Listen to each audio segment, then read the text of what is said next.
What's up, y'all? We're back with another All Things Marriage. We're your hosts, Derek and Crystal Robinson. Hey, guys. And you know, we left off talking about that good old F word. Good old F word, baby. Yes. And how big the F word is in managing, you know, how important it is. Right. Managing. Oh no, it's big. Okay. All right. Managing your relationship, keeping the relationship strong and healthy. For those of you who did not tune in last time, the F word is finance. Finance. Right down here, finance. I think should be somewhere right there. You know, but managing the finances, keeping the finances strong, and that tier of the 3 tiers of relationship growth and development, those again being communication, finance, and intimacy. Not necessarily in that order. They all have equal intensity on the relationship, right? And the importance of, the significance of keeping that instant strong, and what happens when, or how not having strong finances or not having stable understanding about your finances and how to manage your finances can lead to the failed relationships, divorce, breakups, all of that jazz, right? Just confusion and conflict in the relationship in general. Right. And what you got? I had nothing. So so when we left off, we were talking about potentially coming back with a few, practical tips, tricks, advices, guidelines, so on and so forth on how to manage your finances, right? How you can grow your partnership and produce more in your partnership and get on the same page. How you can make your company grow. Right. How you can make your business successful. Yeah. Right. And so, this was something that I did, that I kind of put together a while back for our goddaughter. Shout out to her. Love you, Dee Dee. I miss you. Right. No, big facts. We love her. But put this together for her, and so for her to, like, cause graduated high school, all of that stuff. It's like she's an adult coming into adulthood, and how to get yourself together and make sure you're financially stable, right? Because we want to impart knowledge. We want to help the upcoming generations, get a little bit better footing than we may have started out with. Right? Because again, like we said in the last video, finances are very important in your relationship, but you should be financially stable on your own. Yeah, financially independently. Adequate. I love that word. On your own. So these are the things sometimes we see in our culture, especially where we are lacking information, we're lacking the knowledge, we're lacking those resources, which causes us to have a level of stress within our lives, just individually. So then we bring that stress into our relationships, and it's just a never-ending cycle. So this is gonna be a quick little guide. It's not designed to be fully inclusive. It's not all encompassing, but it's a start. It's a beginner's guide, if you will, to learning how to manage your finances and how to get on top of your finances and understanding where you are financially. Right. And if you have some tricks that you found that work out for you too, drop them bad boys in the comments. Drop those. Right, because again, beginner's guide. So not to say that's not saying we got all the answers. We want to learn too. Yeah. We hope y'all learn it. Right. But we want to learn too. So if you get, again, like we said in the last video, it's a continual learning process. Right. It's something that you don't just, I learned it, now we good. Right. We want to build. We want to have that generational wealth. Oh yes, most definitely. Not just generational curses. Okay. No, big facts. We don't want those anyway. And two, we want to not only continue to learn and learn, but we want to continue to apply and grow and push the envelope of what we can and can't do, right? Yeah. So yeah, that being said, we're gonna jump right in. Go ahead. If you can count this as right in. But yeah. Before we do that, same as always, love you, appreciate you. Yes. Like, share, comment, new, subscribe, bell icon, all that jazz. Now that that's out of the way, back to it. So we're gonna break this down into 1, 2, 3, 4 Stages. key stages, key steps, key components to identifying and getting on top of your finances, right? Financial plan 101. So stage 1 is set your goals. Yeah. She got to it, right? I think she was just kind of waiting to jump the gun, whatever. Set your goals, but and it sounds kind of self-explanatory. We've all heard it before. We got to set financial goals. But what does setting your goals look like, right? Why are we setting our goals? Yeah, you have to. In counseling, we have to set goals. We have to set goals for ourselves. Right. We have to set goals with our clients. Right. And we have to set obtainable goals. Right.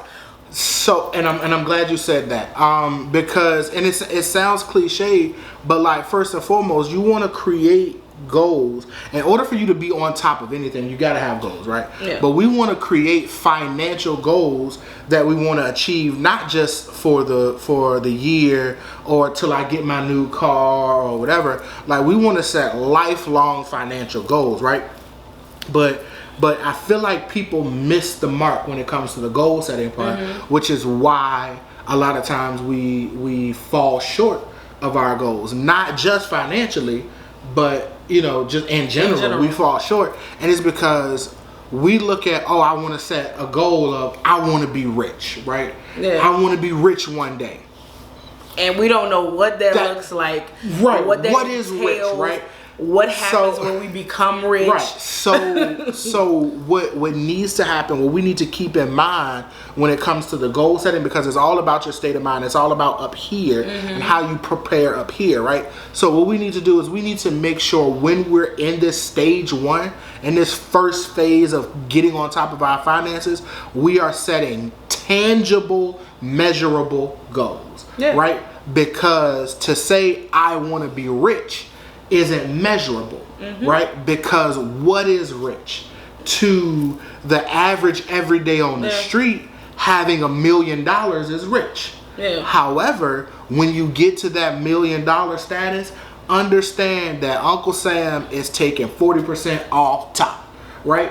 Now you're not So that millionaire. so you ain't a millionaire no more. You a 600,000, like, right? So for the millionaire, for the lower tier, we're not even talking about like top notch athletes, right? For the lower tier athletes, I mean, bare minimum rookie 1 year contract for the NBA is $1 million. You know what I'm saying? Like you get $1 million, not even a rookie contract. You get $1 million for being a free agent when nobody wanted you, and they just kind of happen to need somebody because you injured, right? $1 million ain't nothing.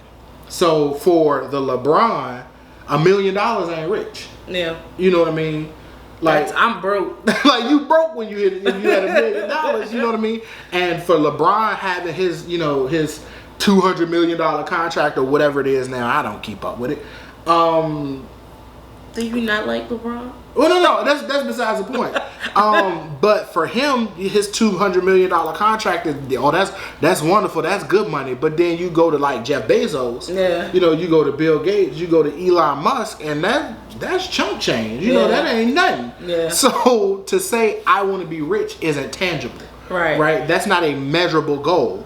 A measurable goal would be, and that was a bit of a tangent, but a measurable goal would be, I want to have earned $1 million, whether you have it physically or not. I want to have earned $1 million by the age of 35. Right. Now that's measurable and that's tangible. Right. Because once you hit the age 35, you can go through your life's earnings, your assets versus your liabilities and all that, and calculate whether or not you reached $1 million mark. Right. And your relationship, when we're setting those goals, we have to make sure those are goals that both parties can reach and agree on reaching. Right. Because you don't want to say, these are goals that I want us to do. Right. And then your partner was just like, nah, I don't want to do it that way. And then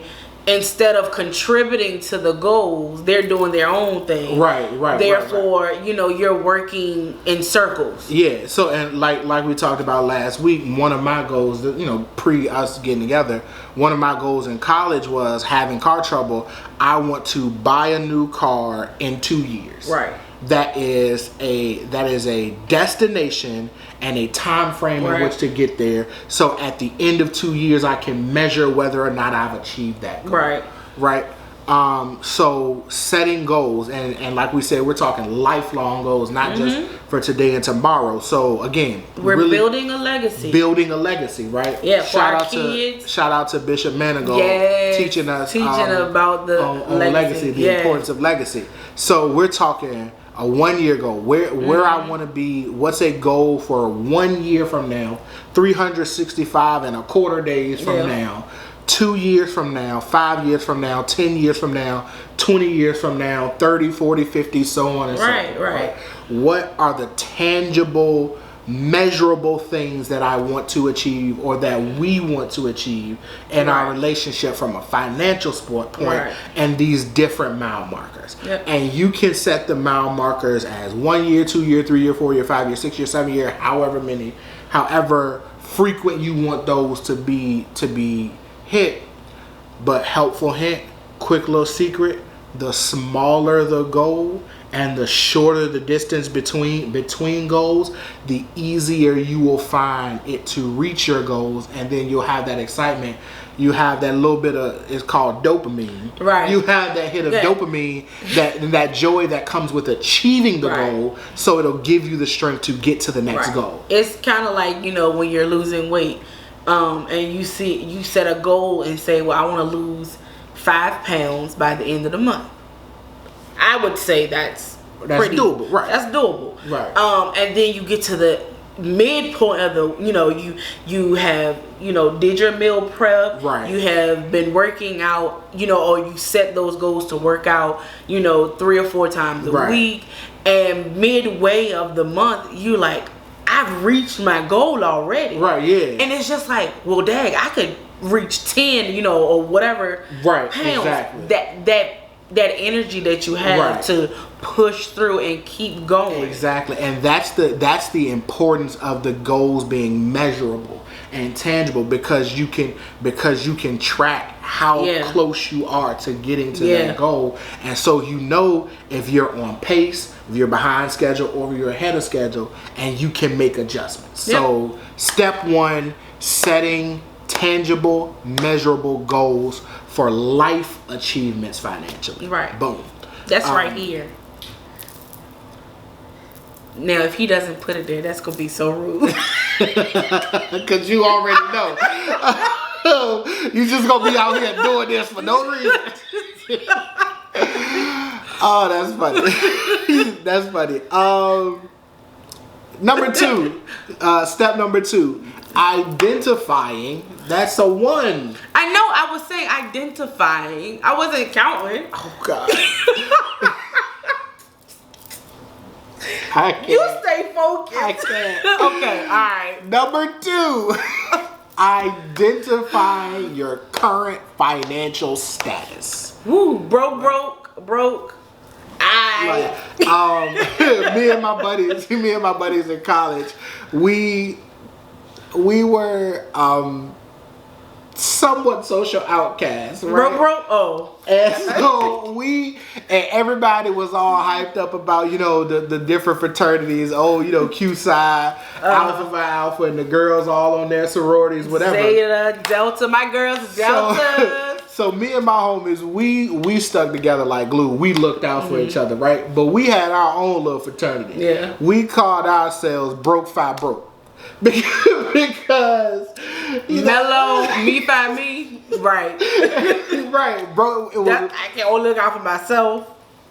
It was Broke Fi Broke. We broke. Because I can't.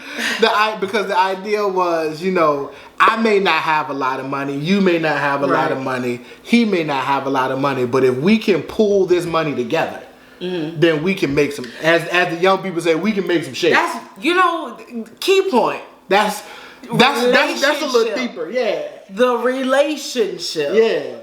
That they had with one another. Like literally, I lie to you not, and we'll get back to the points in a second. But I lie to you not. We were so tight, right?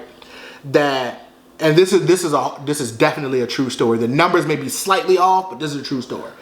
The numbers, man. His numbers are slightly off. You'll get what I'm saying.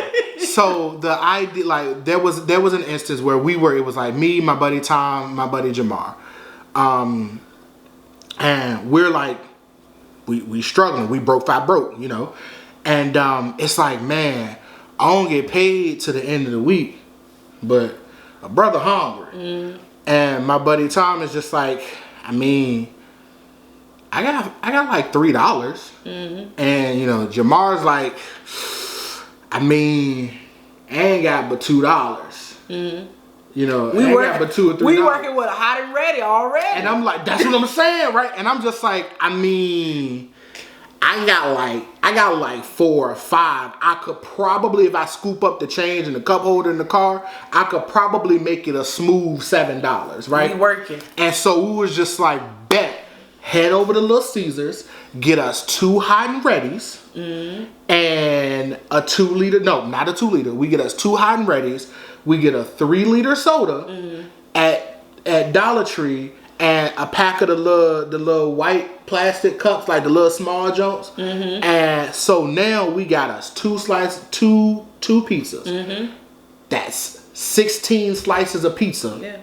Split between the 3 of us. That's 5 slices each. And we got plenty to drink. You know what I'm saying? We was just like, bet, we good. We out here finessing. This is, and this what I'm like, when I hear stuff like this, I'm like, that's a relationship. No, that's a relationship, right?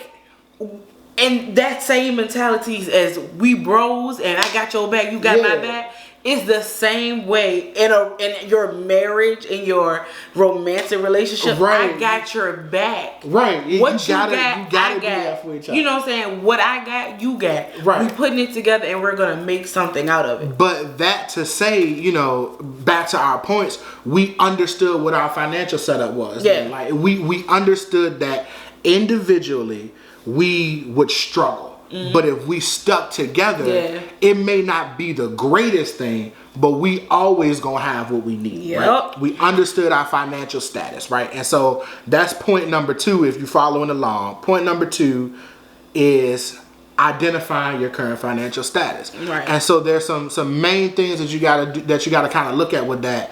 One, do you have an account, like a primary checking account? A primary place to hold your money, because again, in my youth and my naivety, I used to be like, man, ain't nobody got time to be putting their money in no bank. First of all, I don't want to be going back and forth. I don't like the whole card thing. Banks be tripping. I'ma just keep my cash on me. That's dangerous. It's kind of though. It's the mentality, right? Growing up around older people, like who didn't do banks and cards. You were stashing. I can see my grandfather's wallet now. Right. It needed to be replaced. One. I was about to show y'all what my wallet looked like. It had dollars and 20s. Just stacked in there. Like again, especially when I first started working, I was making decent money for my situation at the time. Oh, it was nothing to catch me with $300-400 in my pocket. Right. Like, and that won't all the money I had. Because you can't trust banks. That was just what I had in my pocket, right? But that was the mentality. But understand that if your money is not being housed somewhere, your money can't grow. That's true. Right? even if it's like, even if you're talking about like a basics minimalist account, like getting this 2 cent that I get like in my this, savings like literally, account. it's like 0.02% on the dollar, but that's still growth, right? So we want to make sure that one, we have some type of primary checking account. All of these are check-offs to see what your financial status is. Do you have a checking account and what's in it? Do you have a savings account that's accruing some type of interest? Right. That may be like a standard savings, a Roth IRA, a 401k, whatever the case may be. Do you have somewhere where you're putting? I'm sorry, I had an ADHD moment. You said a Roth IRA. IRA, yeah. Yeah, I was just like, and a double obligado. I can't. I'm sorry. Anyway, do you have some money set aside somewhere where it's building interest that you're not touching? Right. That's beneficial. Again, that's different than your checking account that you're moving money constantly. Right. This is the money that's just sitting there building interest. However slow or fast that may be. Right. Number 3 for that, identifying what your existing credit looks like. Do you have credit? Is it good credit, bad credit, low credit, no credit? Like, this is beneficial in life, period. Yeah. This is beneficial in marriage, right? Period. Because, from experience, in our relationship, and both of us went to college, so yeah. It's beneficial in how you're growing your business together. Understanding how credit hurts you, how credit helps you. What can you do? And that's some of the things that we're learning even more now. Right. How to maneuver things. And to get this, don't get that.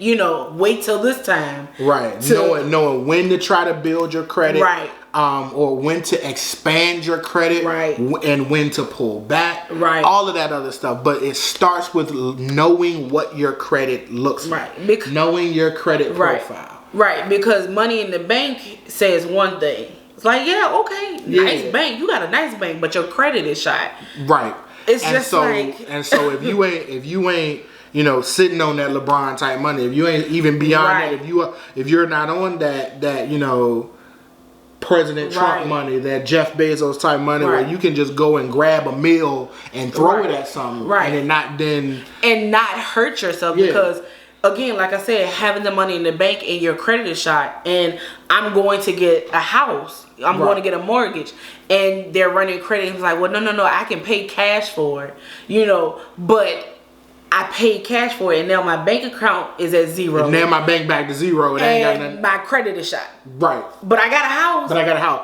But I'm broke. And the key, the important part of credit is understanding the mindset of spend your money, not my money. Right. The idea behind credit is being trusted enough that someone else is willing to allow you to spend their money. Right. At a fee. It could be a small fee.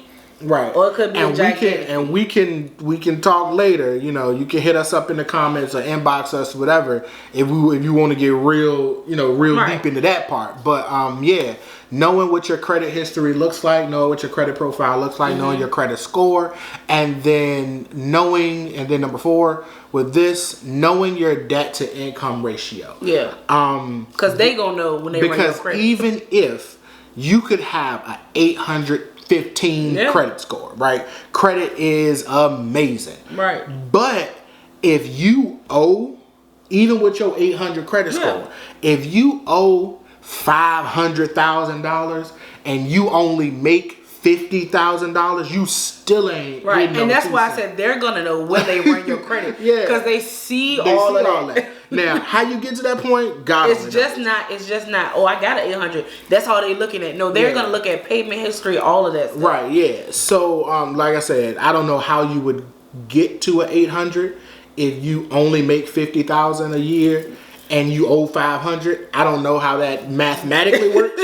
and we'll talk about why that's a thing. But yeah, knowing what your debt to income ratio look like, and your debt to income ratio is basically at its base level how much money you owe versus how much money you make per year. So if you're looking at it in terms of a fraction, it's money owed divided by yearly salary. That's your debt to income ratio.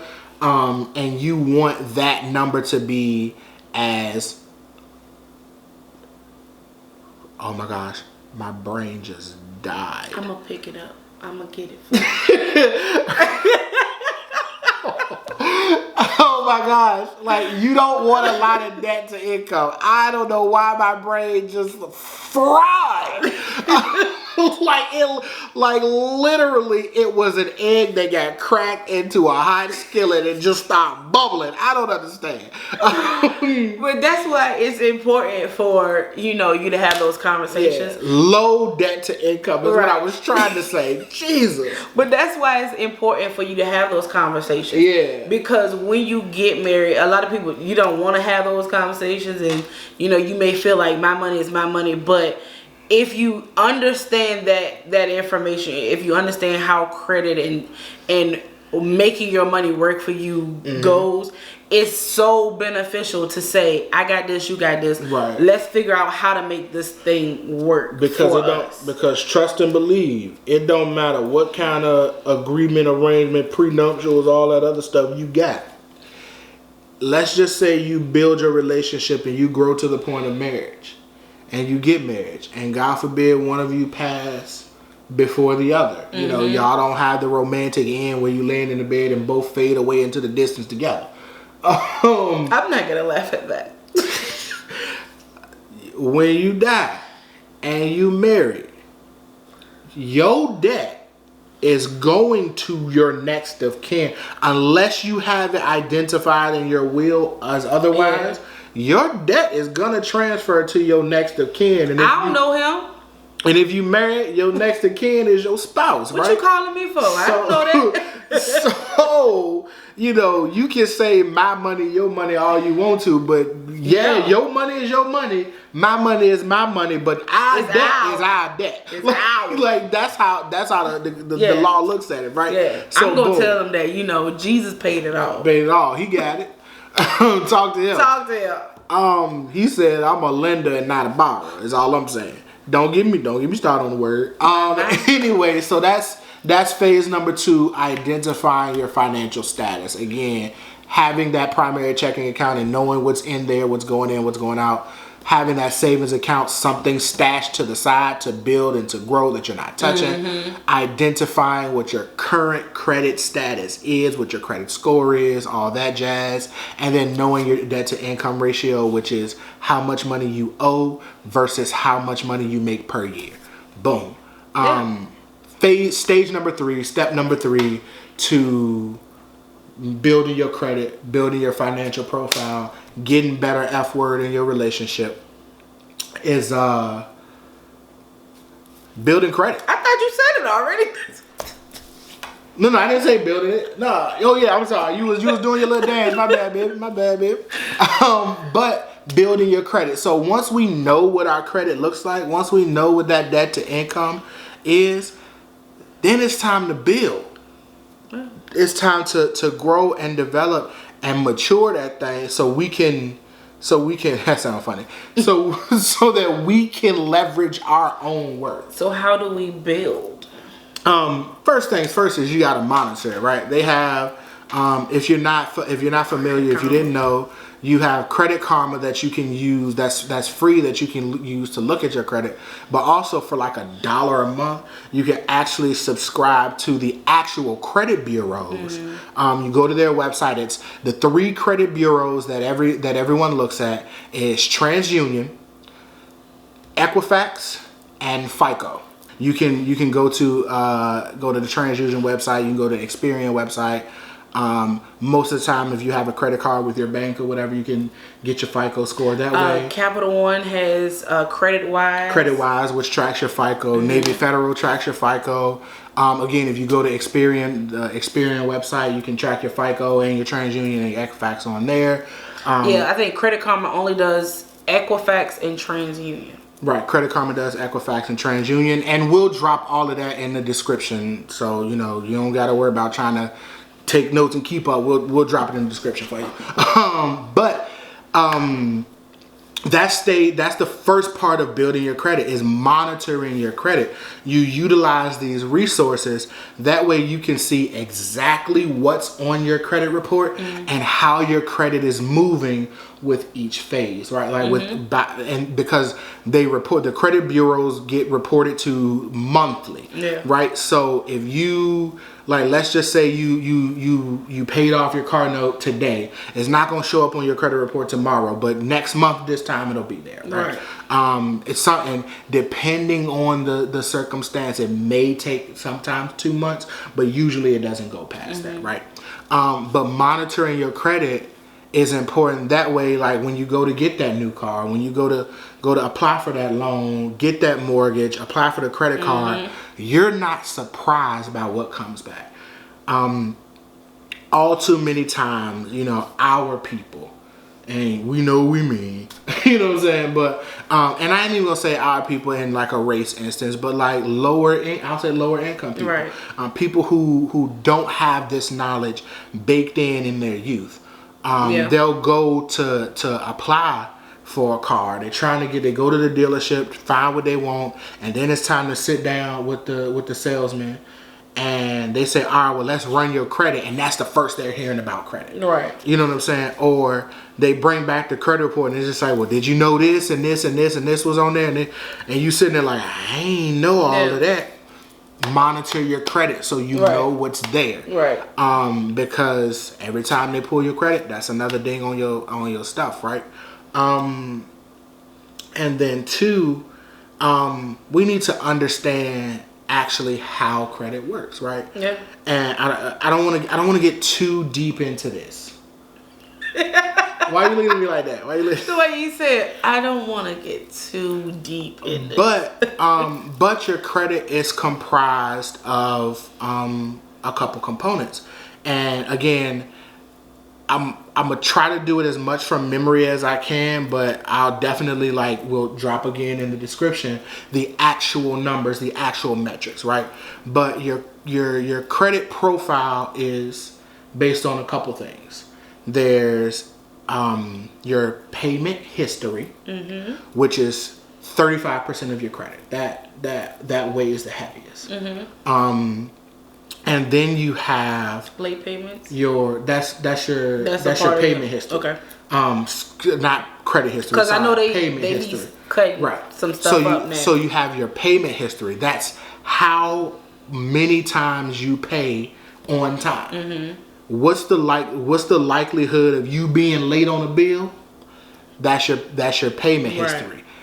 Anything low, and this is gonna sound crazy, but anything lower than 98% on time payments hurts your credit.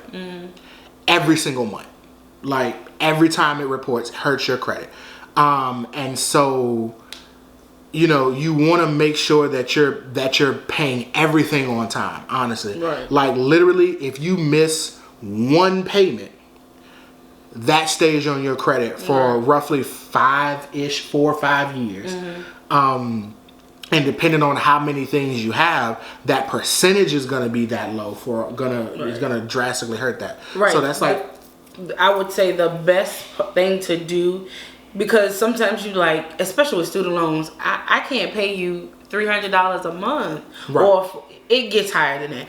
But I can't pay you, a few $100s a month with all my other bills and what I'm bringing in. Right. So it's beneficial to say, well, let's call these individuals and set up a payment plan of what I can pay. Right. Again, my mom and my aunt has, told me look, if you can only pay $5, tell them. Call them and tell them I can only pay $5. Yeah. Because a lot of places are willing to work with you just so long as you're keeping those lines of communication open. But you have payment history, you have credit utilization. That's worth roughly 30%. That's 30% of your credit. Then you have the different types of credit that you have, or your Right. credit versatility, that's, I believe, is roughly 15%. Then you have hard inquiries. Right. That's how many times your credit is getting pulled. And The amount. and just so you know, with credit inquiries, anything more than like 3 or 4 inquiries over a year starts to hinder your credit. As far as the credit utilization, that's how much credit you have available to you versus how much you're using. So, for instance, if you have a $10,000 credit card and you use $9,000 of that, then your credit utilization is 90%. Yeah. Anything above 30% is negative on your credit, just point blank period. So with credit utilization, if you want to stay 30% or less, that's going to increase your credit every month as long as you're reporting 30% or less usage. Right. Anything from 30% to 50% is going to be like a stalemate. It's going to stand still. And anything above 50% is going to hurt your credit every single month. And then you have, and it was one other one that I can't remember for the life of me right now. But either way, I'll drop all of those numbers, all of those percentages, those different components in the description. Because we want to move on. Like I said, we don't want to get too in depth with it. We want this to be, We have one more stage, correct? Yeah. But credit building stage, you want to monitor your credit. You want to establish lines of credit. That's so if you don't have credit, or if you have bad credit, you want to get somebody. I know it's been taught for years and years and years. People say stay away from credit cards, but credit cards are a lifesaver. Credit cards are your best friend if you know how to use them. Right. If you happen to have bad credit, you can get what's called a secured credit card, which is essentially a prepaid credit card. You're putting the money on the card, and then the bank says, okay, you put $200 in an account set aside. We're going to let you pinch off of that $200 each month, and then you got to pay it back. It's literally no risk to the bank, because if you don't pay it, they just take the $200 that you already gave them. If you do pay it, then it's showing good payment history that gets reported to your credit. Now, mind you, if we're at stage 3 now, but if you've gone through stage 1 and 2, and you know what your financial situation looks like, how much you're spending, what you're spending things on, and you've gathered kind of a hold on to how to not spend so much, what can I cut down, what can I reduce, money that I can put aside and save. Now I'm on stage 3. I can start hitting some of those things that are on my credit. That's on each other's credit in your relationship, and then we can discuss with the bank, with the financial advisor at your bank, about what is the best option for you, as far as a credit card, as far as paying down some of the bills that you have. Maybe you have a loan through them. What's the best fit for you in your household? And there are a lot of options out there to helping you mend your credit and grow your credit and reestablish and build credit. You have like secure credit cards. You have debt consolidations. You got to be careful with that. You have authorized users on credit cards. You have secured loans and all of these things. These are things for you guys to kind of look into and research and see what works best for you and your situation. What has been very beneficial, I said, to talk to your bank financial advisor. But what has worked a lot for us is Derek's obsession and love for YouTube, and doing his research online. You find people who are talking about different things and what has worked for them, like we're discussing now. What has worked for them, what things that they've tried and have seen to be beneficial in improving their credit. Therefore, you don't just go into a Navy Federal or Virginia credit and you're only getting the information that they have provided for you. Right. There's a young lady on YouTube, and I'm gonna drop a link to her because her material has definitely helped me out a lot.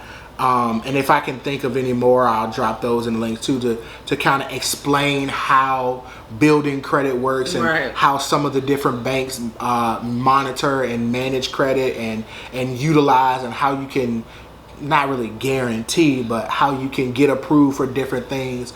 Her YouTube channel is Designer Soapbox. I'm gonna drop that in the link in the description as well.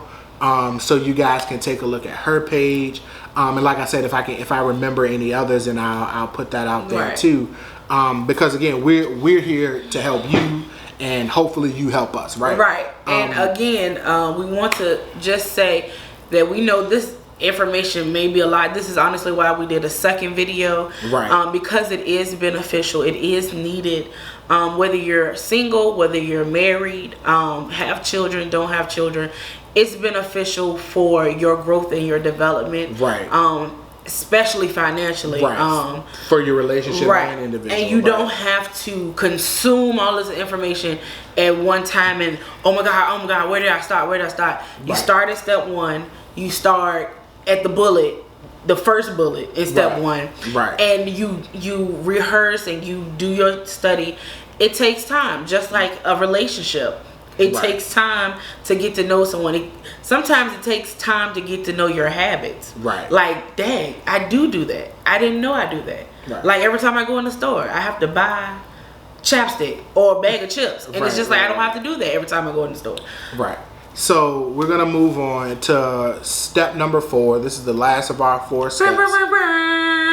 Okay. This is the last of our 4 steps, and that's identifying your spending habits. Oh, did I jump? No, you did. No, you were fine. Now, this is different than identifying your financial status. Identifying your financial status is more about what assets you have, what liabilities you have, whereas identifying your spending habits is more so about where is your money going. To the bag of chips and that chapstick that I just bought a new chapstick because I lost the other one. I don't know where it is. And like again, we talked about last week, a lot of times people struggle financially not because they don't have sufficient cash flow, but because they're not managing the cash flow that they have. They don't know where their money is going or how they're spending it, when they're spending it. And so if you understand that piece, then you can grow yourself financially without even actually making any more money. Transparency moment. We love transparency here at All Things Married. This is one of the issues that I had. Because again, like I said in the last video, I was maintaining. So as long as all my bills were paid, I was a happy camper. And it wasn't because again, I was raised in a single parent home. My dad contributed. He was in our lives. And all the male figures and the couples that I was around and influenced by and taught by, they were like, I had some bad examples and some good examples. Majority of them were good examples of how to save money. But there wasn't any teaching of how to grow my money. Saving my money and growing my money are two different things. Vastly different things. So I wasn't even the teaching that I got of saving my money wasn't being activated. I was like, no, I manage my money well to pay all my bills. And now I have gas to go wherever I want to. I have money to shop whenever I want to. But I wasn't, again, growing my money. So stage 4 is one of the, now all of the stages I had to get myself together in. But stage 4 was my biggest area because it was, I have spending habits that I don't realize and recognize. And it's hindering me from actually getting step 1, 2, and 3 on a consistent basis. And that's where again, last week, that spreadsheet thing came into play, where she was just like, nah, I ain't It's a lie.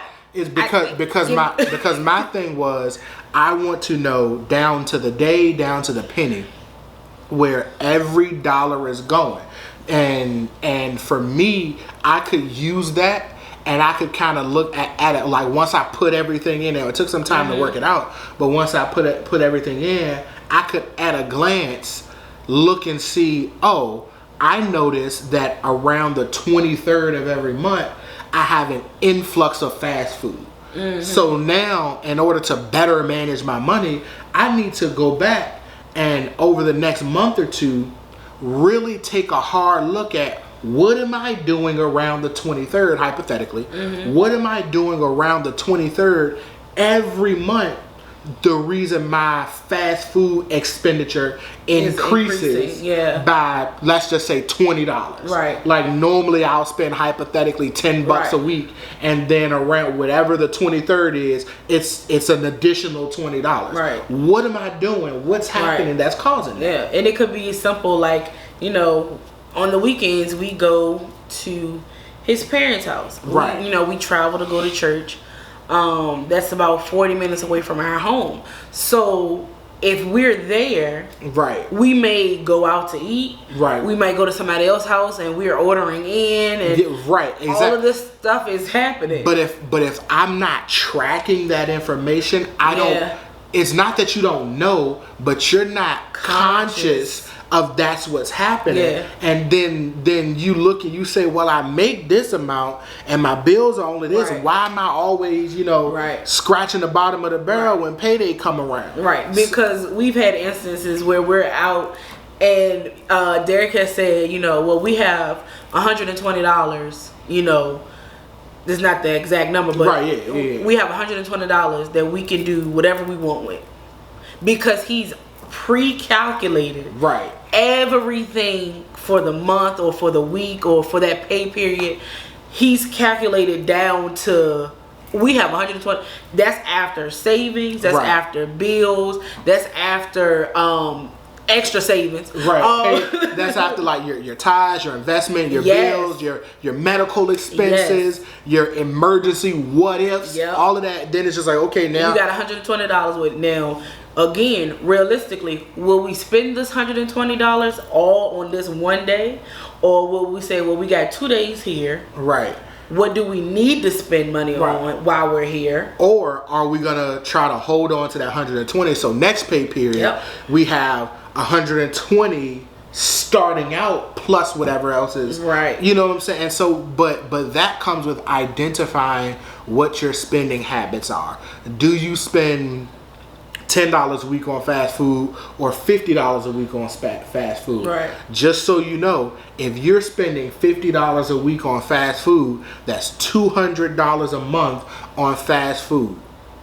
And if it's two that's of y'all, $2,000. And if that's two of y'all, that's $2,400, $2,400 a year on fast food. If you're spending $50 a week. Now, mind you, $50 a week is literally like a meal at your standard fat, like a McDonald's meal. Like if you get like a meal off the actual meal menu, that's gonna run you close to $10 a day.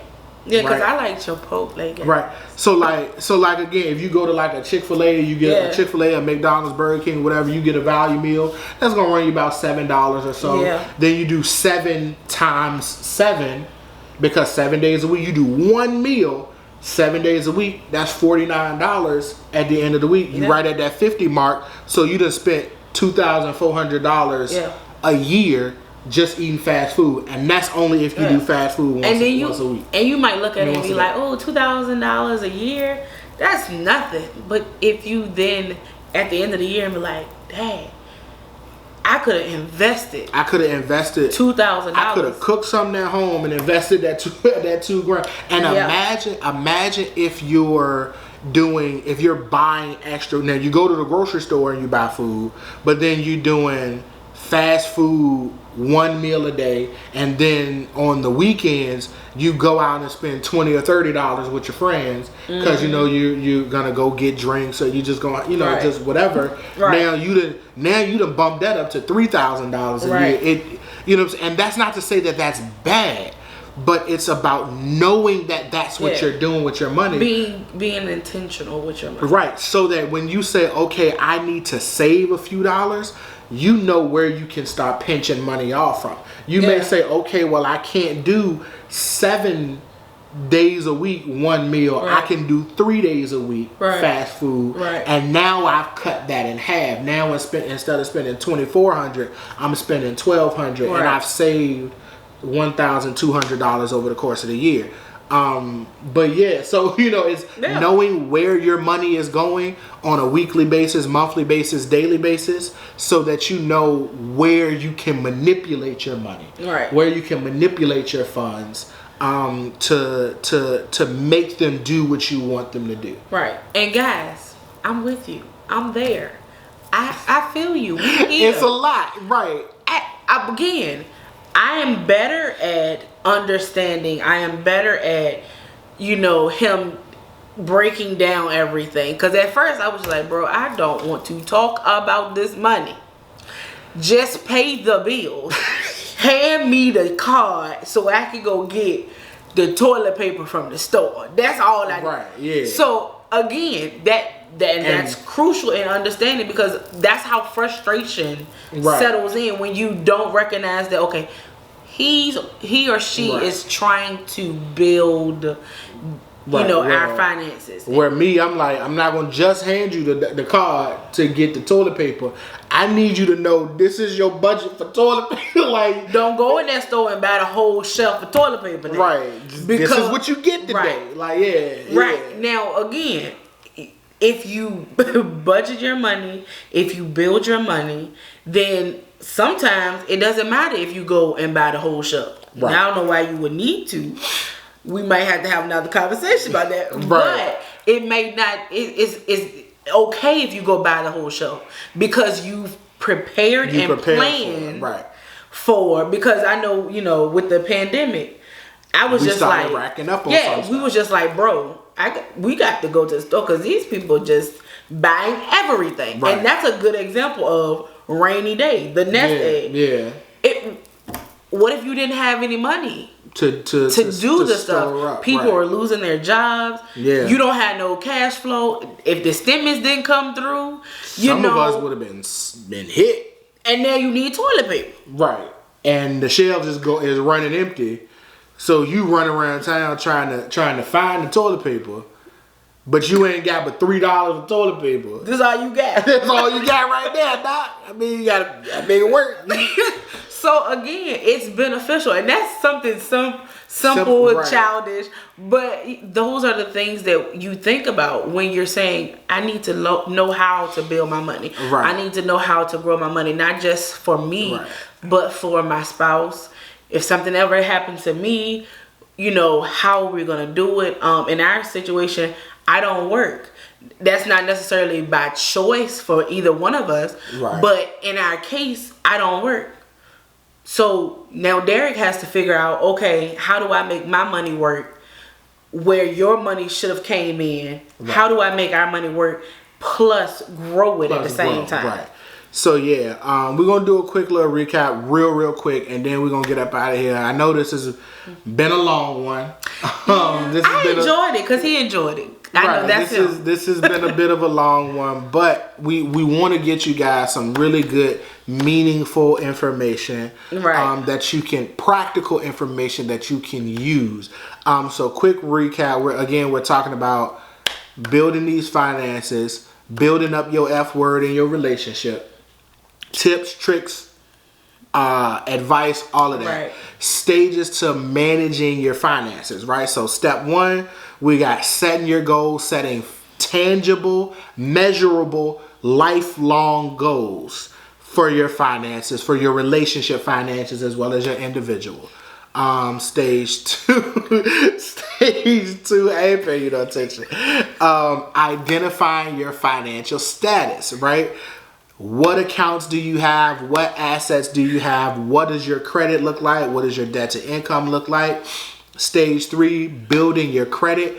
And part of that is knowing what your credit score is, monitoring your credit score, knowing how to establish credit, what avenues you have for establishing your credit, and what your bank tree looks like, what your banking tree looks like. Do you have, again, the checking account, saving account, and an account that pays bills? Like, for example, one of the things that I like to do is have a separate account where all of my bills are coming out of.